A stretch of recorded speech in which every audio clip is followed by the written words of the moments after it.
So this one is ready to be put in the mail, and I've noticed a lot of the women have been adding these big huge doilies and wrapping them around the package, and actually I think they serve a purpose besides looking pretty.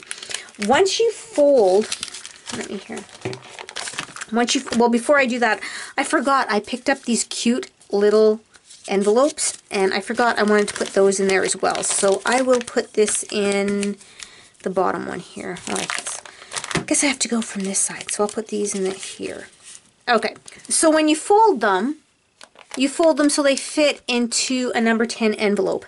And I noticed that a lot of the stuff, especially where I put the chocolate, it can pop up. So I think that is, besides, like I said, looking nice. So besides looking nice, it keeps the stuff in their little pouches. So I'm going to wrap that up and decorate the front like I did that one, and then I will put them in the envelopes. I'm so excited that I have 2 of them ready to be put in the mail. Now, one thing I noticed is I have 2 different types of envelopes. This one I covered up the return address, but they are both number 10 envelopes. They're the same size, but this flap here is a little bit longer than this one. And I noticed when I put this one on, it just barely touches because it's thick. So I'm going to bring this to the post office just to make sure to see how many stamps I need. You might want it to go as a package as opposed to just a letter.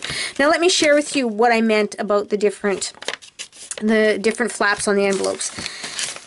As you can see, this one here is shorter than this one.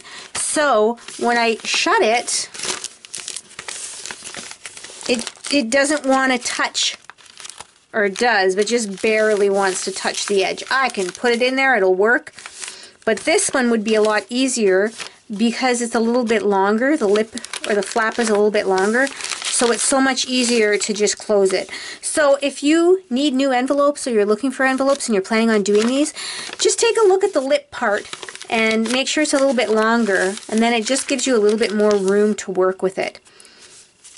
Now I'm going to go and mail these off, but because the chocolates were in here, we'll see how many stamps it takes. I will either post it on the video underneath to say how many stamps it actually took. Mind you, these are going to the States, so it's going to take more postage than as if I was just going to mail it in Canada, as I am from Canada. And I'm so excited because I have one in the working, and I have another one I just picked the papers for, but I'm having a lot of fun with these, and this is a perfect way to use up all your little scraps and all your really old paper.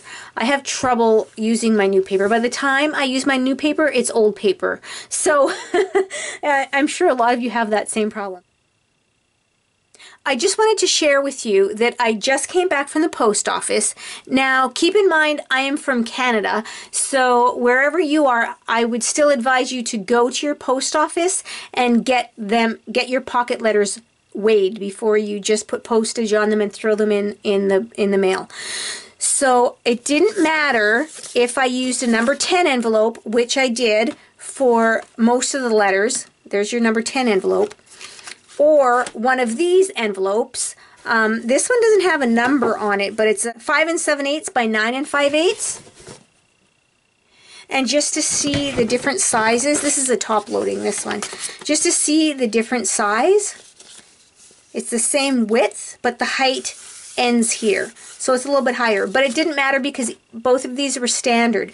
Now, in order for it to just have regular postage on it, it has to be very thin. Like, it has to fit in this tiny little slot that is maybe this thickness. Like, seriously, very, very thin. So, like I said, I'd advise you to get them weighed before you mail them yourself. And my pocket letters cost about $2.95, and that was mailing them to the States cost me about $2.95. I had one to Belgium, and that one cost me like almost $6, and then I had just a card to Australia, and that cost me $6 as well. But the average, and I even had the chocolate in there, so it gave it a little bit of bulk, but they went more by the weight, and it was about like $2.95 it was. So just keep that in mind, that I really doubt that you'll be able to send it with just one stamp on here. I just wanted to share that because I think I had mentioned earlier that I would share how much my postage was.